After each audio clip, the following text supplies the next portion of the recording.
एक बार एक व्यक्ति रोज मंदिर जाता था। किसी ने उसको ये बताया था कि मंदिर जाया करो और माता के पैर छू के जाया करो। जब भी कहीं काम पे जाओ माता के पैर छू के जाया करो। वो रोज यही करता था। फिर उसने धीरे धीरे ये नियम बनाया कि जो भी रास्ते में मंदिर पड़ता उसके भी पैर छूता था। खड़ा रहता था 2 मिनट पैर छूने लगेगा। तो उसको कुछ उसका फ़ायदा नहीं हुआ। जब उसको फ़ायदा नहीं हुआ तो एक दिन अचानक वो मुझसे टकरा गया और मेरे पास आ गया। कहने लगा, यार मैंने तुम्हारा नाम सुना है, तो आप मुझे कुछ बताओ। मैंने क्या पता है भाई? क्या मैंने सुना आप सब कुछ देखते हो उंगली। मैंने कहा नहीं, तो थोड़ा बहुत नॉलेज है वो देख लेता हूँ, बता देता हूँ, बताओ क्या बात है। कि यार मैं इतना करता हूँ, काम भी करता हूँ और घर में भगवान को जब भी निकलता हूँ घर से तो माता के दुर्गा के पैर छू के जाता हूँ। जो भी मंदिर मिलता है उसको छूता हूँ, लेकिन मेरा कोई काम ही नहीं समझ में आता है कि पैसा भी नहीं आता, कुछ भी नहीं होता। मैंने किसको मानते हो? कहने मैं माँ को भी मानता हूँ, सबको मानता हूँ। कहने किसी एक को मानो। कहता वैसे तो मैं ज़्यादातर माँ को ही मानता हूँ, जब भी निकलता हूँ तो माँ के पैर छू के जाता हूँ। मैंने कहा ठीक है।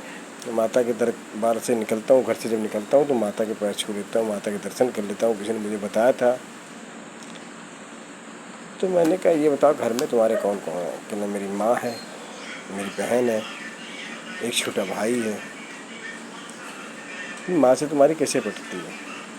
कहने माँ से तो ठीक है, ज़्यादा नहीं, लेकिन मैं अधिकतर माँ से मेरी बनती नहीं है, झगड़ा हो जाता है। तो मैंने इससे ये कहा कि अगर माँ से झगड़ा हो जाता है तो माँ तो फिर भी माँ होती है, अगर झगड़ा होता है फिर बोलने लगेगी, उसमें क्या है भाई? माँ है, डांट सकती है, दुलार भी वही करेगी, डांटेगी भी वही। तो कहने लगा मैं यार कभी कुछ नहीं समझ पाता उनको, वो झगड़ा ही करती हैं, उनके मुँह पे गुस्सा रहता है। तो मैंने कहा कोई बात नहीं तुम कब से मंदिर जा रहे हो, रोज़ जाते हो, दर्शन करते हो और पैर छू के जाते हो, दर्शन करके जाते हो, किसी ने तुम्हें बताया? किसी ने तुम्हें ये नहीं बताया अपनी सगी माँ के पैर छू के जाओ, जिसने तुम्हें जन्म दिया है? कहता अरे उनके क्या छूने यार, वो तो रोज़ घर ही पे रहते हैं। हमने कहा वही है ना कि घर की मुर्गी दाल बराबर। और तुम ये कह रहे हो कि भगवान मुझे कुछ देता नहीं, माता मुझे कुछ देती नहीं, मेरे घर में लक्ष्मी नहीं आती, मेरे घर में पैसा नहीं आता। तो ये बताओ, जिस माँ ने जन्म दिया और जिस माँ को उस भगवान ने बनाया, ठीक है, जिस माँ ने तुमको जन्म दिया तुम उसको मान नहीं रहे, और जिस भगवान ने माँ को बनाया तुम उसको भी नहीं मान रहे।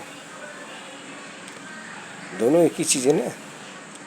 जब तुम भगवान के बनाए हुए इंसान को नहीं मान रहे, यानी माँ को, जिसको देवी देवता भी पूजते हैं कि माँ बाप है तो सब कुछ है, माँ बाप से बड़ा कोई नहीं है, तुम दुनिया को दिखाने के लिए रास्ते पे खड़े जाते हो मंदिर के सामने और हाथ जोड़ते हो, कहते हो वाह भगवान मैं आपके दरबार में आया ताकि 4 लोग तुम्हें देखें और कहें वाह बहुत बढ़िया पुजारी है, पूजा पाठ करता, भगवान में श्रद्धा रखता है। वो श्रद्धा नहीं होती तुम्हारी, वो तुम्हारा एक दुनिया को दिखावा होता है। जब तुम अपने सगे माँ बाप के पैर छू के नहीं जा सकते, सगी माँ के नहीं छुए, तो वो माँ भी नहीं सुनेगी जो मंदिर में बैठी है, क्योंकि वो देख रही है तुम अपनी माँ की तो इज्जत करते नहीं। मेरे इज्जत करने आए हो, मेरे पैर छू रहे हो, मेरे आगे माथा टेक रहे हो, दुनिया वालों को दिखा रहे हो। सबसे पहले तो अपनी माँ के पैर छूना सीखो। और तुम ये चमत्कार देखना, केवल ज़्यादा नहीं, 3 महीने, चाहे माँ कैसी भी हो, कितनी भी बुरी हो, कितनी भी कठोर हो, कितनी भी कड़वा बोलती हो, लेकिन अगर तुम्हें ज़रा सी भी चोट लगेगी ना तो माँ को दुख होगा और किसी को नहीं होगा। दूसरे नंबर पे बहन को होता है और किसी को दुख नहीं होता। आज से गांठ बांध लो, तुम मंदिर जाओ चाहे न जाओ, अपनी माँ के पैर छू के निकलो। उसके बाद तुम चाहे अगर इच्छा हो तो माता के आगे खड़े हो जाओ, माता के पैर छू के जाओ, देखो कि माता तुमसे कैसे प्रसन्न होती है। माता कैसे तुमसे प्रसन्न होती है देखना। फिर दोस्तों, जिसने माँ को नहीं माना वो मंदिर की माँ को मान के क्या करेगा? जय माता की, जय माता की।